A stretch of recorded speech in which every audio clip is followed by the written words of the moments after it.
let's go to my next one here, which was calling Bo Horvat's shot top 5 in the league.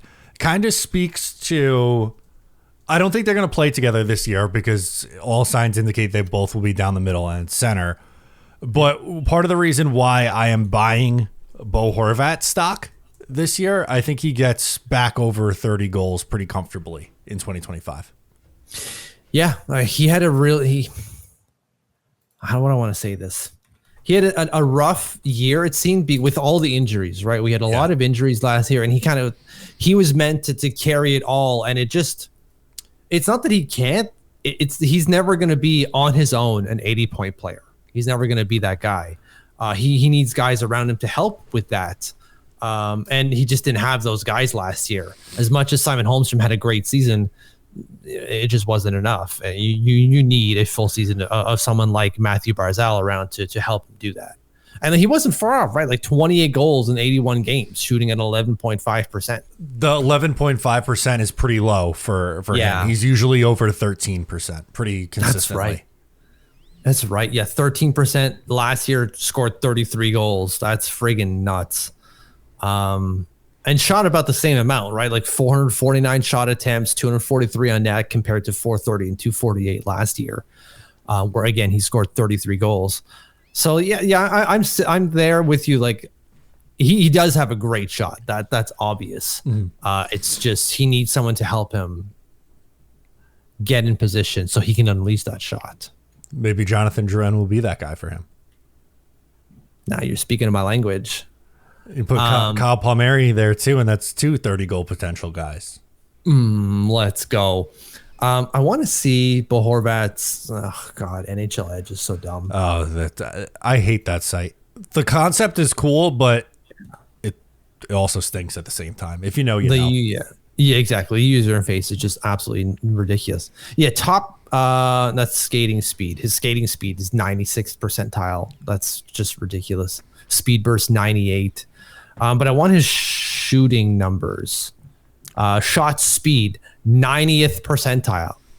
92.79 miles an hour is his top shot speed recorded last year.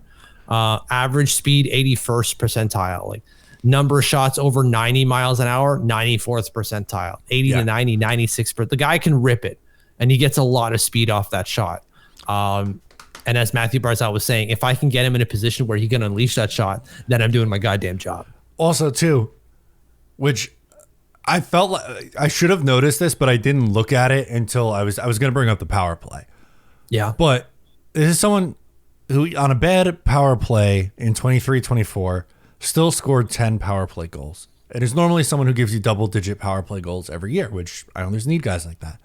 If their power play was just okay, he only had 3 power play goals on the year, Mitch.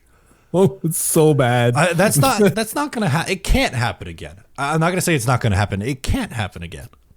He's only scored less than 4 power play goals in a full season or in a season twice. Once was his rookie year where he had no power play goals for some reason, but he had 25 points that year. So like lols. And then his, let's call it junior year in the NHL where he had 3 power play goals. That's it. Other than that, it's typically double digits other than like a few shortened years or in 1 7-goal year for some reason. That's it. The guy usually has double what he gets on the power play. Double. Minimum. Closer to triple, really. That's you're right. What unbelievable. Yeah, but even if because he scored 23 even strength goals, which is pretty normal for him. Yeah. Power play numbers come back, and then you're right back to where you need to be for Bo Horvat, goals wise. Yeah, but I saw something around this. It's kind of related, but it's I saw something with that power plays around the league last year were really bad. Like the power play efficiency around the league was really bad for every team. So like, it seems that we weren't the only ones. Although you say that, and then like, how are we still a joke on the penalty kill then? A phenomenal question, Mitch. Great question. How are we so shit, but everyone's still bad on the power play? Anyways, this is why it's kind of related, but not kind of related. Totally fair. What else did you have from this that you wanted to hit? Oh, he talks about his injury. Okay.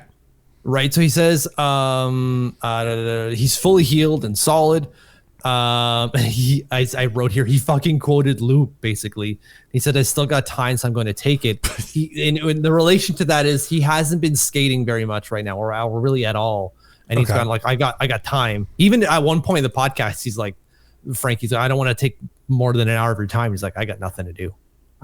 There's nothing on my schedule here, so I could be here forever. He's taking his time to get back on the ice to back on skates again, but it sounds like he's A-okay and ready to go, which is music to all of our ears. Yeah, I'm not really worried about that. I know we've done our projections on the lines, and we think Simon Holmstrom might make sense to play with him.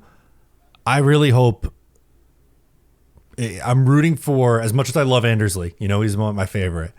I'm rooting for Shabanov to just be that guy who's finally, a winger for Mathew Barzal, because that's a bit of a more long-term answer than just trying to, in a way, I'm going to say catch lightning in a bottle, but that's the reason I'm using that phrase, because he's only got the 1 year left in Andersley. Yeah, and like you're talking about a 24-year-old player instead of trying to bring someone in through let's say free agency, because that's when the Islanders had their best shot, or under Lou, because they had no tradable assets to acquire someone like this. But you try to overpay for someone in free agency, but then you're getting someone at 28 years old, 27, 28. They're not done and dead, but you only got a couple of good years to try to make it work. Whereas now you bring in a guy like Shabanov who's 24, and if it works, it's going to work for a while. Yeah, you hope so. Hope so, at least. So that's what I'm rooting for here. Yeah, you really hope so, because I mean, worst case scenario, it doesn't work. You spent less than $1 million to try it out. Who cares? No skin off our back.